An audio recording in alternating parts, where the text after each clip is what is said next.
Welcome!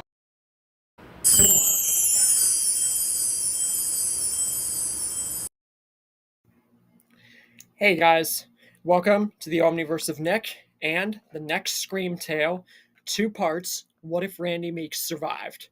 Before we get started, be sure to check out the Omniverse's homepage, where a channel mascot Omni will direct you to the Discord, both Google Docs, and everything else the Omniverse has to offer, along with smashing the like button, subscribing to the Omniverse of Nick, sharing the Omniverse around and turning on all Omniverse notifications, and commenting future requests and expectations in the comment section. With all that said, let's begin.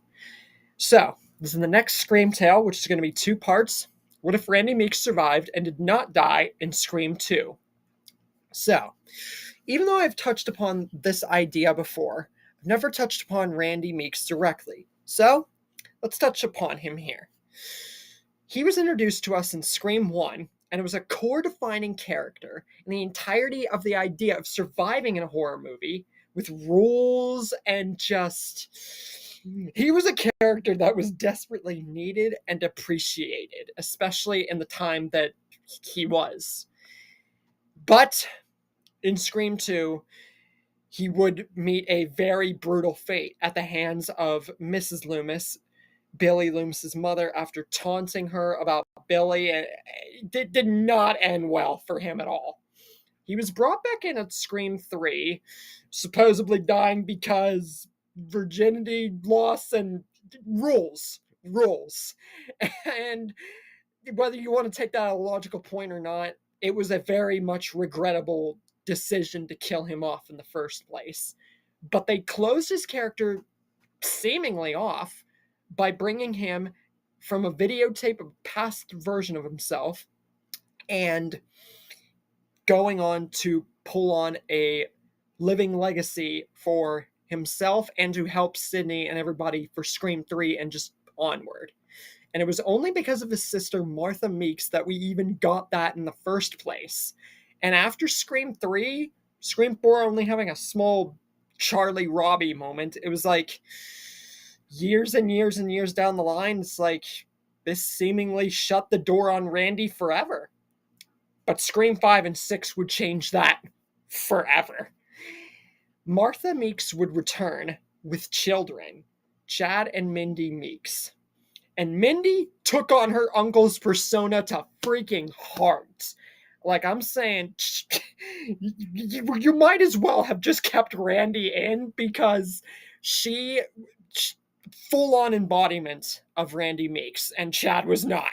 He only just appreciated and loved his uncle. Mindy took everything that like Randy was and just full on, and it fully put back in the entirety of the idea of Randy Meeks and just made him presentable and like shown that it was regretted that he died, like full completely.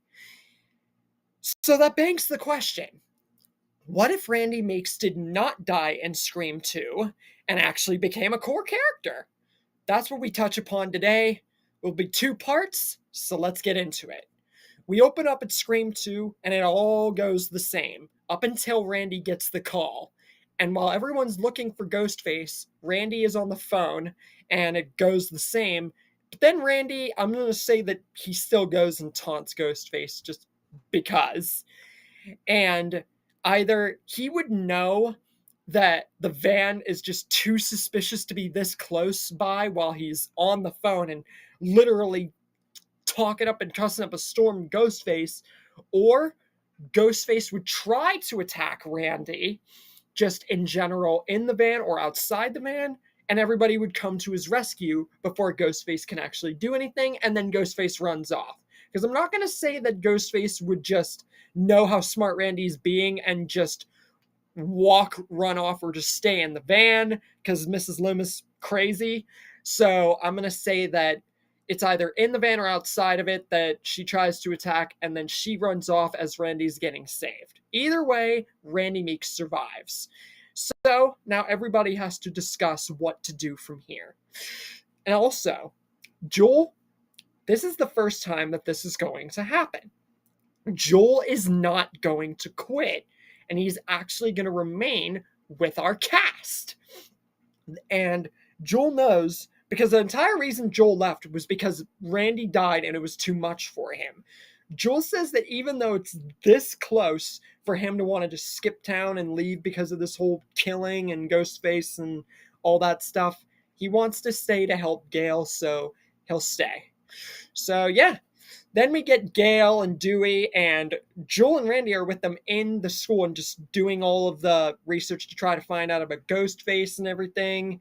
And it'd be debatable if they tried to make out in the school and did that because Joel and Randy are there, but that's just a small, like, whatever. If you really want to visualize that, creeps. But anyways, then we get to the whole scene with them in the room and behind the wall mirror thing. But here's where something really takes, like, full on notice here. Joel leaving in the original timeline was probably the smartest decision of his life. But staying in this story isn't. Not at all. Because instead of Dewey getting stabbed in the back a second time, Joel takes the stabs,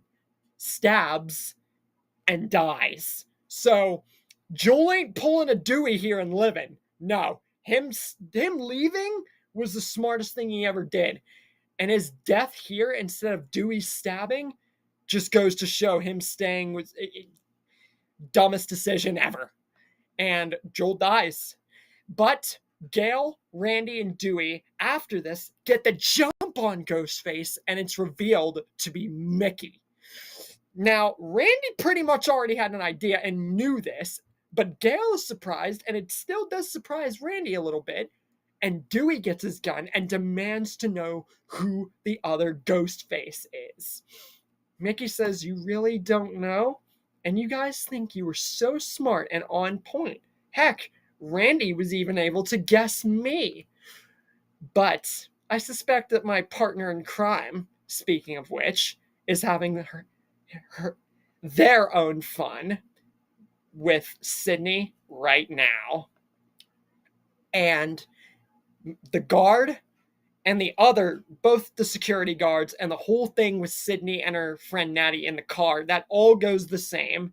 And Sydney's friend Natty, or whatever the frick her name was, she dies. Not really an important character, so I'm not going to go fully in depth with her. And then Sydney finds Derek all strung up and everything like before, and Ghostface confronts her. But like Mrs. Loomis did with Gale at that door, it gets role reversed in this story. Mickey is pushed out of the door right where Mrs. Loomis pushed Gale out of in the original, and Randy, Dewey, and Gale step out of it and tell Sydney everything, and now Sydney wants to know who this ghost face is, and Mrs. Loomis reveals herself. And Mickey's like Billy's mother and goes on about the whole trial thing, and then he gets brutally murdered. And Mrs. Loomis then just reveals her whole plan and just goes on the whole spiel. And she says whether she is outnumbered or not, Sydney killed her son. Now she kills her and she can't think of anything more rational. Then she goes on her whole plan about Mickey and how she was going to kill Randy. But because of a few minor little problems here and there and some stupid things that got in the way, she wasn't able to get Randy for talking about her son the way that he did. But now she's going to get all of them. And she doesn't care who she has to go through to get Sydney. But she will get Sydney. And then Randy and anyone else who steps in her way. And she says to all of them, none of them know what it is to be a mother. And she goes on her whole tirade and, And then Cotton Weary comes in, and I don't even have to tell you guys. With Cotton Weary and just... the odds are not in Mrs. Lewis's favor. And she dies. I don't even have to tell you guys Mrs. Loomis is screwed here. So, yeah. And then Mickey tries to come back and it's like, whatever. So, if anything, Scream 2 just, it went like millions of times easier.